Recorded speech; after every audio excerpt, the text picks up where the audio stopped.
Allez, bonjour à tous et bonjour à toutes, j'espère que vous allez bien. On se retrouve pour notre revue hebdomadaire semaine 29 à suivre. Une semaine riche en annonces économiques. On va faire le tour ensemble sur cela. On a quand même fini la semaine 28 avec en attente les tarifs douaniers qui devaient être imposés à l'Europe par les USA et d'autres pays qui se sont vus astreindre des tarifs assez importants. On aura sensiblement pour le 1er août un décalage de ces dates avec peut-être entre 20 et 30% de tarifs douaniers pour l'Union européenne. Alors on pourrait s'attendre à peut-être avoir ouverture de marché lundi avec un gap baissier sur les indices euros. Bon, à voir, on verra ce qu'il en est. On a eu toutefois un nouveau record pour le DAX cette semaine. Le Nasdaq, ça a été de même. Il n'y a que l'US 30 qui n'a pas encore titillé ses anciens records, donc il y a un peu de la marge. Le gold qui travaille dans sa zone de range, on va faire le tour ensemble. Au niveau des annonces éco, on voit très bien que bon, lundi c'est férié chez nous, c'est le 14. Quoi qu'il en soit, les marchés devraient être ouverts. On aura mardi les IPC US annuels et mensuels de juin et annuels à juin, donc très important. Discours membre du FOMC dans l'après-midi. Mercredi, stock de pétrole brut et prix à la production mensuelle, très important à suivre à 14h30. Mercredi 16, on aura les IPC euros pour jeudi 17. Vente au détail principale mensuelle pour côté USA pour le mois de juin. Donc voilà, il y aura pas mal d'inscriptions hebdomadaires au chômage, les indices manufacturiers de la Fed de Philadelphie, indice très important. Soyez attentifs sur vos écrans à 14h30 de jeudi, ça bouge énormément et surtout que les prévisions ne sont pas du tout les mêmes que ce qui avait été précédemment atteint comme résultat, moins 4.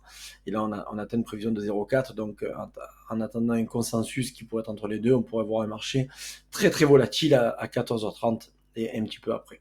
Voilà, après, vente au détail dans l'après-midi. Et vendredi, rien de fou. Voilà. Oui, aussi, bien sûr, nouveau record pour le BTC à plus de 117 000 dollars le BTC. Toutefois, on va commencer par notre ami le Gold. Notre ami le Gold, que l'on voit qui travaille des zones super importantes, on a vu, il est venu titiller les 3371, c'est une zone très importante pour moi, une zone de résistance qui a été travaillée à plusieurs reprises. On voit où le prix a rejeté entre 3071 et 3065. On voit que c'est une zone qui a énormément travaillé. On a NOB qu'on avait identifié en une heure, qui a été traversé puis réintégré à la baisse. Donc on verra lundi peut-être avec un mouvement plus haussier. Surveillez sensiblement un bel OBH4 à ce niveau-là, voilà, qui serait intéressant à voir, enfin intéressant à attendre. Voilà, un très très gros OB. Si on le diminue en une heure, c'est encore plus petit, donc on aurait quelque chose dans ce style-là. Hop. Est-ce qu'on le voit bien? Voilà, c'est ça. Donc là, l'OB 1 heure, ça serait celui-ci. On va se mettre une petite alarme en cas de venue du prix à ce niveau-là. 3385-90 serait peut-être une zone de vente pour le gold. Pourquoi? Parce que ça reste et un OB, aussi une zone de résistance très importante. On voit très bien que le prix a travaillé à plusieurs reprises à ce niveau-là, donc c'est juste au-dessus de l'OB. On voit que le prix est venu travailler à plusieurs reprises, donc pourquoi pas avoir une gold qui vienne, si toutefois il vient perforer les 3060 368,71, venir récupérer cette OB pour après repartir à la chute, prendre la liquidité un petit peu plus bas pour rebondir par la suite. Pour le gold, c'est un peu ce que je vais attendre. Toutefois, voilà, la clôture de vendredi a été en intraday assez vendeuse. Donc voilà, si on voit que le prix commence à repartir à la hausse et comme l'OB en totalité, on pourrait revenir dans celui-ci. Donc à voir. Mais après, on pourrait avoir un prix qui continue à chuter la clôture de vendredi intraday et venir un petit peu plus bas et revenir sur des largeurs de prix à 3330. Ça serait pas impossible pour le gold. Au niveau de l'US 30, lui c'est un petit peu pas la chèvre des indices US, mais on voit il a eu de l'indécision et on voit que là il est en train de nous créer une petite distribution. Donc on va voir si lundi il ouvre un gap baissier qui pourrait casser la zone basse des 44 164 points pour venir sur les 43 821 points à ce niveau-là, 843. Voilà, ça serait pas impossible d'avoir un US 30, donc à voir. Pourquoi? Parce que malgré son retard qu'il puisse avoir sur ses homologues américains, indices américains, on voit qu'on a quand même un US 30 qui pour l'instant rejette ce nouveau record et rejette le fait de vouloir revenir sur son ancien ATH. On voit que ça rejette en intraday. Donc bon, là pour l'instant en daily, la clôture de vendredi nous pourrait donner un signe de mouvement baissier un petit peu plus important pour pouvoir récupérer cette hausse que l'on a eu ici. Bon, à voir. On pourrait récupérer 50%. Pourquoi pas? Pourquoi pas venir récupérer les 50% qui coïncideraient à 43 200 points, 264, pardon. Donc ça serait pas impossible d'avoir un US 30 qui vienne à ce niveau-là. Voilà, donc récupérer cette baisse, rebondir ici, servir de pullback. Et voilà, moi je pense que l'US 30, je vais racheter à chaque repli. Ce qui est très intéressant. Pourquoi? Parce qu'il a du retard sur ses homologues. C'est l'indice de valeur défensive. Donc on a pas mal de pondération industrielle dessus. Donc pourquoi pas avoir un indice qui vienne rechuter. Maintenant, voilà, au niveau de la jonction, on va dire, géopolitique et macroéconomique des US, les tarifs douaniers sont encore indécis sur la majeure partie des pays. On a le Mexique qui se prend 35%, le Canada, je crois, c'est entre 30 et 35% idem. Donc Trump fait du Trump. C'est très compliqué, je pense, à se projeter sur un futur même très proche. Voilà. Sur le DAX, on a eu un super record à ce niveau-là, 24 648 points. Et on voit que, eh bien, jeudi, on a rejeté le prix, on est reparti à la baisse vendredi. Donc, moi, je serais peut-être pas surpris d'avoir un très joli repli dans cette zone des 23 800 points. Ça m'intéresserait vraiment. Donc, je me suis mis une alarme à 23 878. Pourquoi pas avoir un DAX qui revienne à ce niveau-là? On a eu un léger rebond sur cette cassure sur ce break qu'on a eu là, donc on est revenu dessus. L'horizontale verte comme on a ici pourrait servir de rebond maintenant, au vu de ce qui a été annoncé au niveau des tarifs douaniers vendredi et samedi par Trump. Pourquoi pas avoir un DAX qui vienne un peu perforer cette structure pour venir un petit peu plus bas. Et les 23 800 serait peut-être une zone de repos, de repli, entre 23 800 et 23 746. Voilà, ça serait peut-être une belle zone pour reprendre possession en tant qu'acheteur. Voilà, mais surtout bon, on va quand même le mettre dans le petit coin de la tête. Regardez, en mensuel, on est quand même suracheteur. Et depuis le mois de février 2025, on est suracheteur avec un prix il n'y a aucune divergence pour l'instant, qui ne cesse de monter. Qui ne cesse jamais de monter en fait. Donc pourquoi pas avoir Je pense que le DAX pourrait avoir un repli plus important que ses homologues américains. Pourquoi? Parce que, toujours pareil, je l'ai dans ma bécane, ce rejet que l'on a eu du mois d'avril, on n'a pas au niveau RSI ni au niveau du MACD. Donc on pourrait avoir un DAX qui revienne peut-être sur les 20, entre 20 000 et 21 000 points. Ça serait pas impossible. Voilà, il y a pas mal de gaps. Bon, même s'il ne comble pas la totalité de ces gaps haussiers, mais il y en a énormément qui ont été créés très très haut au niveau du prix. Donc pourquoi pas revenir dans la zone entre 20 000 et 22 000 points. On pourra avoir une DAX qui vienne en zone de repli, peut-être pour cet automne. Cet été, je pense que c'est pas sûr, à moins d'une annonce d'un fait géopolitique un peu plus dramatique. Mais pour l'instant, le DAX, on voit qu'il performe énormément. Il a surperformé ses homologues français et européens et américains. Il a repris le contrôle du game mercredi et jeudi en créant un nouvel ATH. Donc on voit, hein, il est suracheté, et on voit qu'à chaque fois qu'il a été suracheté, il s'est fait shorter d'à peu près entre 15 et 30%. Voilà, donc pourquoi pas avoir un repli de au moins 10-15% sur le DAX pour cet automne. Ça serait pas impossible, mais bon, on ne peut pas savoir, c'est de l'incertitude. Voilà. Alors, au niveau du NAS, lui, il continue son épopée acheteuse. On voit très bien qui rebondit bien. Hein, les valeurs tech reprennent de l'ampleur. On a Nvidia qui a dépassé, qui a franchi le cap des 4000 milliards de capitalisation. C'est tout simplement incroyable. Il faut savoir que sa capitalisation boursière est bien plus élevée que la dette française hors bilan.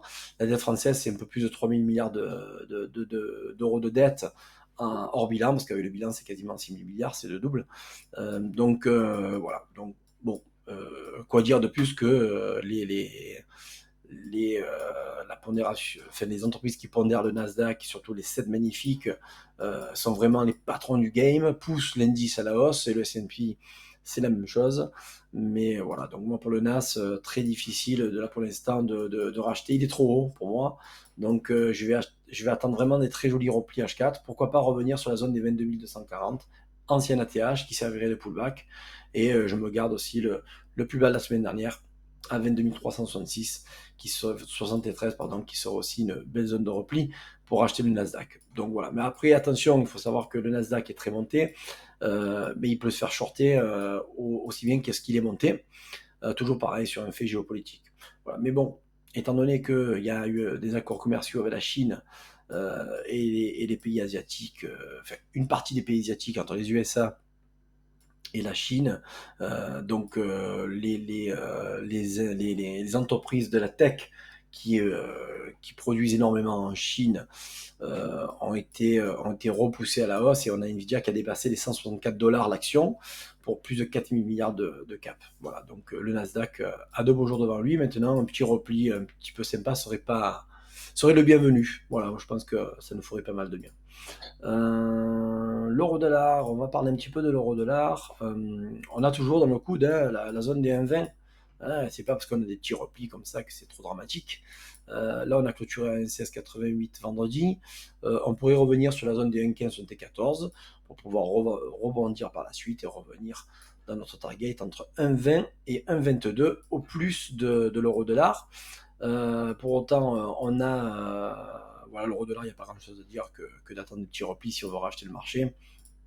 Mais le DXY, qui est sa contrepartie à l'euro, on voit qu'il a clôturé vendredi un petit peu plus à la hausse. Il a titillé les 96,40 pour rebondir après par la suite. Donc il a clôturé une semaine assez haussière. Donc pourquoi pas avoir un euro qui se fasse shorter un petit peu plus. Le dollar, il disparaîtra pas maintenant, ça c'est sûr. Voilà, donc la zone à surveiller, je pense que c'est la zone des 100, des 100 dollars tout rond, hein, ça c'est un fait. Maintenant, voilà, en cas de devenue plus importante et haussière du DXY, on aura un euro dollar qui va se faire shorter. Ça va de soi, hein, c'est vraiment la contrepartie de l'euro. Alors, qu'est-ce qu'on pourrait. Ah, il y a un truc un peu sympa. Le BTC, il est là, il est plein de dessins, mais super important. Je vous avais fait un récap la semaine dernière sur notre live. Regardez, la zone des 112 000 a été pétée, complètement éclaté à la hausse. Alors, on est vraiment en direction des 120, 121 880. Voilà, donc là on y est, on va y arriver sensiblement. Cette année, les 125 000, on pourrait les faire sans problème, je pense, au vu de cette cassure de l'accumulation que l'on a eu ici. Le BTC vraiment est en train de monter, de performer à la hausse. C'est incroyable. Et regardez, cette semaine, donc dimanche, ce soir, alors je vous parle, nous sommes le 13 janvier 2025, mais regardez-moi ça, c'est tout simplement magnifique. Donc le BTC a vraiment de beaux jours devant lui et encore de nouveaux targets à aller chercher entre les 121 000 et les 128 000 dollars. Ouais, voilà, je pense que c'est quasiment pas une certitude, mais bon, à 90% de chance d'avoir un BTC qui explose à la hausse. Voilà. Donc c'est pas trop mal pour lui. L'incertitude au niveau des tarifs douaniers, il en profite. Et il y a énormément d'ETF qui ont été comment dire, en forte demande. Donc les grosses institutions qui ont mis en place des ETF BTC ont été pris d'assaut et par les particuliers et par certains professionnels qui le proposent à leurs particuliers en tant que clients. Donc le BTC a repris du poil de la bête. Cette grosse accumulation que l'on avait ici depuis le mois de mai, donc qui a duré quasiment 2 mois, a pété à la hausse. Voilà, donc le retracement, il n'y en a pas eu. Les 100 000 ont bien résisté à plusieurs reprises, malgré un débordement à 98 000, ce que je vous parlais les fois précédentes. Donc le BTC, là, il pousse bien comme il faut. Il fait plaisir.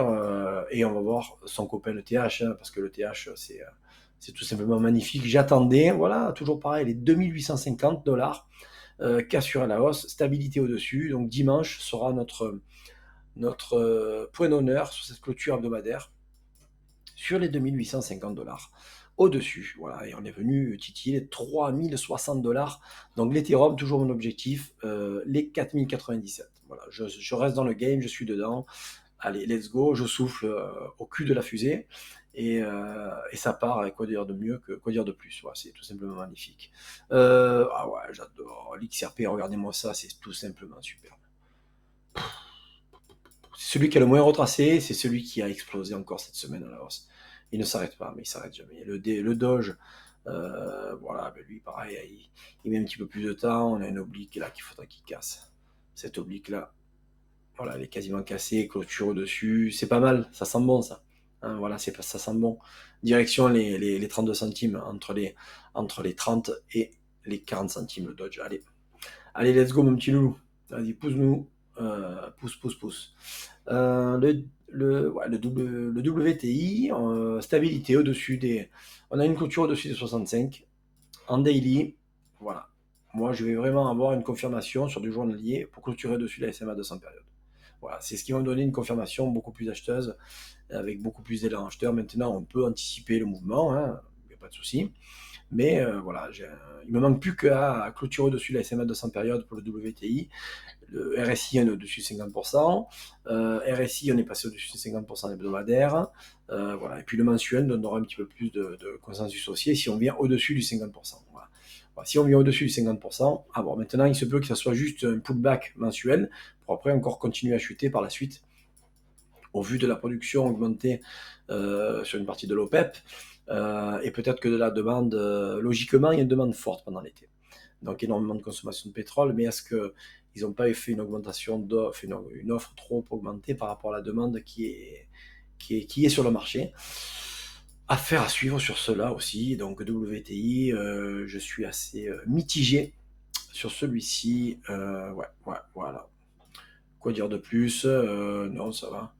Je pense qu'on va en rester là. N'oubliez pas de liker, de partager, de nous suivre sur les réseaux. C'était Laurent et je vous souhaite une bonne fin de semaine, un bon week-end à tous et à toutes et soyez prudents sur les marchés la semaine prochaine. Au revoir et bonne journée.